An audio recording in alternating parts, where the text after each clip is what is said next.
दाँत भाँच्छ मलाई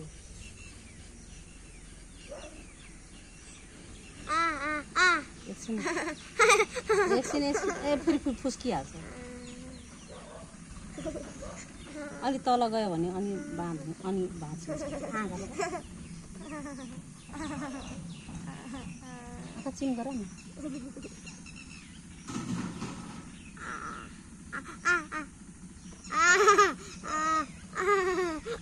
एकछिन आँखा चिम गर न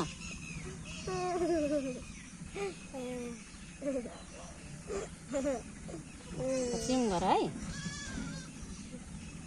गर एकचोटिमा पर्दैन त फाल्दैन त थोक जति निक्ले नि फाल्दैन खै दाँत कहाँ लट्क्यो ए हेर्नुहोस् त छोराको दाँत भाँच्यो मेरो छोरा बुढो भयो अब ल हेरौँ त छोराको दाँत हेरौँ त खै खै हात यी गर्नु त अरे बा मेरो छोरा बुढो भयो नि ए दाँत हलाउनु हुँदैन ल